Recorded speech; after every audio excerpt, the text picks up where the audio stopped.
చరిత్రను చదివిన వారే చరిత్రను సృష్టిస్తారు. కష్టాలను అనుభవించిన వారే కష్టాలకు స్పందిస్తారు. ఉన్నత విలువలు ఉన్నవారే మహోన్నత సమాజాన్ని కలిగి ఉంటారు. సురేంద్రబాబు గారు కష్టాల కడలని ఈదారు, చరిత్రను చదివారు, ఉన్నత విలువలు ఉన్నవారు. అందుకే స్ఫూర్తివంతమైన మహోన్నత భారత సమాజం కోసం ఒక వైద్యునిగా, బాధ్యత గల పౌరునిగా తన వంతు కృషిని చేస్తున్నారు. ఒక డాక్టర్గా, ఒక సామాజిక కార్యకర్తగా, ఒక జాతీయవాదిగా వివేకానందుడి స్ఫూర్తితో జీవితంలో ఆయన ఎదిగిన తీరు ఇది. గుండ్లూరు సురేంద్రబాబు గారు ఆంధ్రప్రదేశ్ రాష్ట్రం చిత్తూరు జిల్లా చౌడేపల్లి మండలంలోని మారుమూల గ్రామం కొత్తపల్లిలోని ఒక పేద దళిత కుటుంబంలో గుండ్లూరు రమణ రత్నమ్మ దంపతులకు 1985 సంవత్సరం జూన్ 6వ తేదీన మొదటి సంతానంగా జన్మించారు. వీరిది నిరుపేద వ్యవసాయ కూలీ కుటుంబం. రెక్కాడితే తప్ప డొక్క నిండని పరిస్థితి. కూలీ చేసుకుంటూ జీవనం గడుపుతున్నారు. ఈ దంపతులు పేరుకు పేదవారే అయినా గుణంలో మాత్రం చాలా గొప్పవారు. ఇక సురేంద్రబాబు గారు బాల్యం నిండా కష్టాలు కన్నీళ్లే. రమణ దంపతులు ఉన్నత విలువలు ఉన్నవారు. రమణ డప్పు కొట్టుకుంటూ, హరికథలు చెప్పుకుంటూ, వీధి నాటకాలు వేసుకుంటూ కష్ట నష్టాలను ఓర్చి కుటుంబాన్ని పోషిస్తున్న రత్నమ్మ దినసరి కూలీ పనులు చేసుకుంటూ కుటుంబ బరువును మోస్తున్నా తమ పిల్లల్ని మాత్రం ప్రతినిత్యం చదువు వైపు, సమాజం వైపు ఆలోచించేలా ప్రోత్సహించేవారు. గ్రామంలో జరిగే తిరునాళ్ళల్లో పెట్టే పరమాన్నం, ప్రసాదాలు, కొబ్బరి ముక్కలు, బెల్లం మూట కట్టుకుని తీసుకొచ్చి పూట గడుపుకున్న రోజులు కూడా ఉన్నాయి వారికి. పిల్లలకు కొత్త బట్టలు కొనే స్తోమత లేక చౌకగా బజార్లో దొరికే పాత బట్టలతోనే కాలం గడిపేవారు. సురేంద్రబాబు గారు కనీసం కాళ్ళకి చెప్పులు కూడా లేకుండా పెరిగారు. అంతటి పేదరికం వారిది. ఇంటికి పెద్ద కొడుకుగా తన తల్లిదండ్రులతో పాటు కూలి పనులకు వెళ్ళేవారు. తమకు పిడికిడ అన్నం పెట్టడానికి తల్లిదండ్రులు పడుతున్న కష్టాన్ని చూసి చలించిపోయేవాడు. తమ బతుకులు మారాలి అంటే చదువు ఒక్కటే మార్గం అని తెలుసుకుని చదువుపైనే శ్రద్ధ పెట్టాడు. ఓవైపు కూలీ పనులు చేసుకుంటూనే తన చదువును కొనసాగించారు. బాల్యంలోనే డాక్టర్ సురేంద్రబాబు గారికి బాధ్యతలేంటో తెలిసి వచ్చాయి. అతడి పేదరికం, కష్టాలే మానవత్వం ఉన్న మనిషిగా తీర్చిదిద్దాయి. ఇక ఆయన విద్యాభ్యాసం. సురేంద్రబాబు గారి విద్యాభ్యాసం 1990వ సంవత్సరంలో మండల పరిషత్ ప్రాథమిక పాఠశాల పందిళ్లపల్లిలో మొదలైంది. అక్కడ ప్రాథమిక విద్యను పూర్తి చేసుకుని పక్కనే ఉన్న జిల్లా పరిషత్ ఉన్నత పాఠశాలలో 6వ తరగతిలో చేరారు. ఆ రోజుల్లో 7వ తరగతి బోర్డు పరీక్ష ఉండేది. అందులో 600కు గాను 505 మార్కులు సాధించి గురువులతో శభాష్ అనిపించుకున్నారు. ఆ రోజుల్లో అన్ని మార్కులు రావడం అనేది ఒక రికార్డ్. తన గురువు దేవేందర్ రెడ్డి గారి ప్రోత్సాహంతో 1997లో గ్యారంపల్లి గురుకుల పాఠశాలలో 8వ తరగతిలో చేరారు. అదే సురేంద్రబాబు గారి జీవితాన్ని మలుపు తిప్పింది. ఆయన ఆశలకు, ఆశయాలకు ఊపిరిపోసింది. 2000 సంవత్సరంలో జరిగిన 10వ తరగతి పబ్లిక్ పరీక్షల్లో 600కు గాను 545 మార్కులతో ప్రథమ స్థానంలో ఉత్తీర్ణత సాధించి 2001లో అప్పటి ముఖ్యమంత్రి శ్రీ నారా చంద్రబాబు నాయుడు గారి చేతుల మీదుగా ప్రతిభా అవార్డును అందుకున్నారు. ఈ అవార్డును అందుకునే నాటికి ఆయన ఒక దినసరి కూలీ. కరువు పని కూలీ చేస్తూ ఉండగా ఒక పోస్ట్ ద్వారా అవార్డుకు ఎన్నికైనట్టు తెలిసింది. అంటే తన కుటుంబం ఎంత పేదరికంలో ఉందో అర్థం చేసుకోవచ్చు.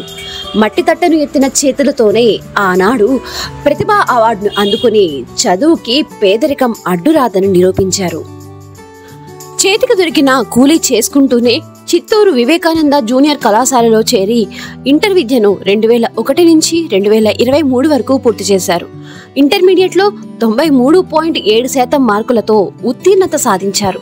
ఇకపై చదువులు చదివే స్తోమత లేక చదువును ఆపేద్దాము అనుకున్న సమయంలో తనకు చదువు పట్ల ఉన్న ఆసక్తి ప్రతిభను గుర్తించిన చుట్టుపక్కల గ్రామ పెద్దలు కొంత ఆర్థిక సహాయం అందించారు.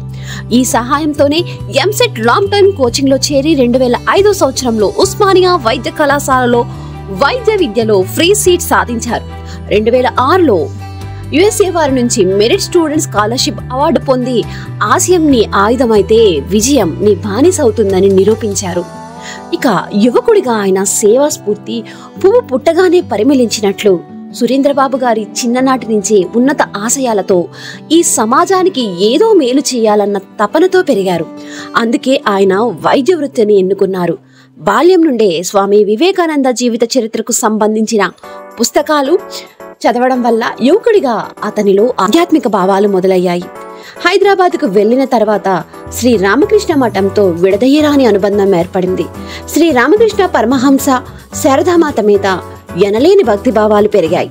స్వామి వివేకానంద రచనలు ఇచ్చిన స్ఫూర్తి ప్రేరణతో సమాజం గురించి, సమతావాదం గురించి, దేశం గురించి ఆలోచించడం మొదలుపెట్టారు. అతనిలో ఉన్న ఉన్నత భావాలు, మహోన్నత ఆశయాలు, కృషి, పట్టుదల అతడికి నాయకత్వం వైపు నడిపించాయి. 2007లో యజ్ఞ అనే ఎన్జిఓని స్థాపించడంలో కీలక పాత్ర పోషించారు. యజ్ఞ ద్వారా చాలా మంది నిరుపేద అనాథ పిల్లలకు ఆశ్రయం, ఆవాసం కల్పిస్తున్నారు. కాలేజ్లో జరిగే ప్రతి సేవా కార్యక్రమంలో ఉత్సాహంగా పాల్గొనేవారు. ఆయనలోని నాయకత్వ లక్షణాలను గుర్తించిన ఉస్మానియా వైద్య కళాశాల విద్యార్థులు సురేంద్రబాబు గారిని 2007 సంవత్సరంలో ఓఎస్ఎండి కు ప్రెసిడెంట్ గా ఎంపిక చేశారు. తన ఆధ్వర్యంలో ప్రతి ఏటా జాతీయ యువజన దినోత్సవ వేడుకలు ఉస్మానియాలో ఘనంగా జరిపారు. 2008 సంవత్సరంలో జూడాలో కీలక పాత్ర పోషించారు. వీటితో పాటు ఆరోగ్య భారతి మరియు సేవా భారతిలో వాలంటీర్ గా పనిచేశారు. ప్రతి ఏటా గణేష్ పండుగను ఉస్మానియా మెడికల్ కాలేజ్ లో ఘనంగా జరిపించి యువతలో జాతీయవాదానికి బీజాలు వేశారు. పేదరికంలో పుట్టి పేదరికంలో పెరిగిన సురేంద్రబాబుకి పేదల కష్టాలు బాగా తెలుసు. అందుకే పేద పిల్లలకు అతి తక్కువ ఖర్చుతో అత్యాధునిక వైద్య సేవలను అందుబాటులోకి తీసుకొచ్చారు.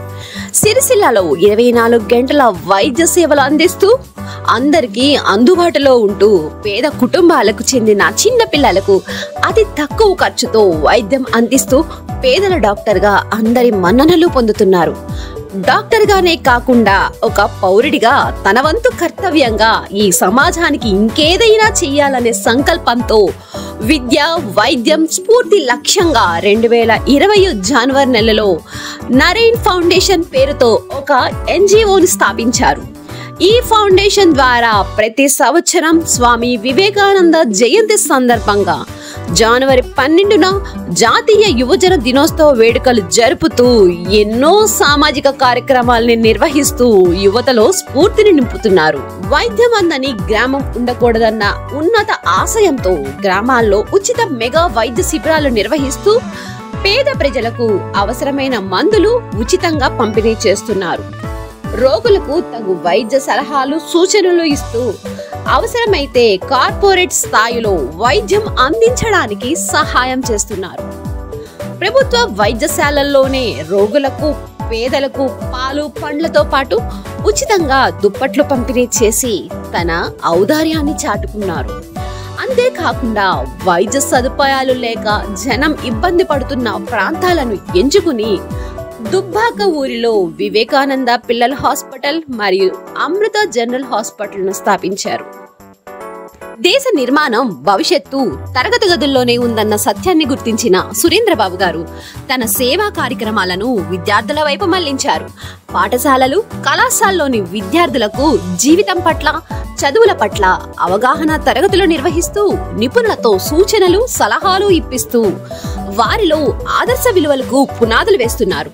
ఎంతో మంది ప్రతిభ కలిగిన పేద విద్యార్థులకు తన ఫౌండేషన్ ద్వారా తగిన ఆర్థిక సహాయం అందిస్తూ ఉన్నత చదువులు చదివిస్తున్నారు. వ్యాసరచన, ఉపన్యాస పోటీలు పెట్టి నగదు పురస్కారాలను అందిస్తూ పిల్లల్లో జాతీయవాదాన్ని, సృజనాత్మకతను పెంపొందిస్తున్నారు. యువ ప్రోగ్రాంలో భాగంగా 100 స్కూళ్లలో పిల్లలకు మోటివేషన్, హెల్త్ అవేర్నెస్ ప్రోగ్రామ్స్ నిర్వహించి ఆరోగ్యం పట్ల అవగాహనను పెంపొందిస్తున్నారు. కష్టకాలం నందు చుట్టుపక్కల ఉన్న గిరిజనులకు నిత్యావసర సరుకులు పంపిణీ చేశారు. 3 లక్షల విలువ గల 25 శానిటైజర్ స్టాండ్లు వివిధ ప్రభుత్వ ప్రైవేట్ సంస్థలకు పంపిణీ చేశారు.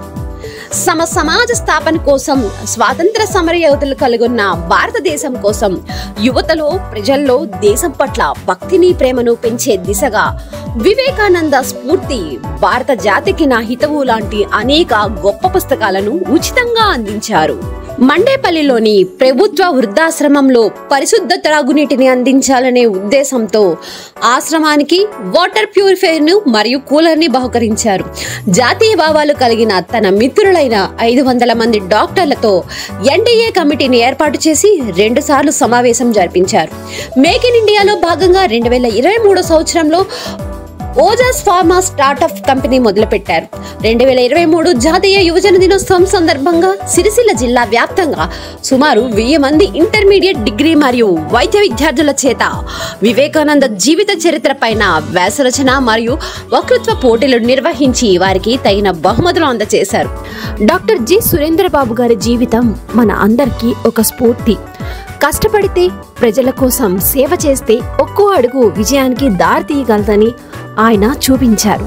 ప్రతి యువత కూడా ఈ కథనాన్ని చదివి తన లక్ష్యాల వైపు ధైర్యంగా ముందడుగు వేయాలి. ఎందుకంటే ఆశయం ఉంటే దారి కనిపిస్తుంది. ఆ దారిలో నడిచేవారే సురేంద్రబాబు లాంటి నాయకుడవుతారు.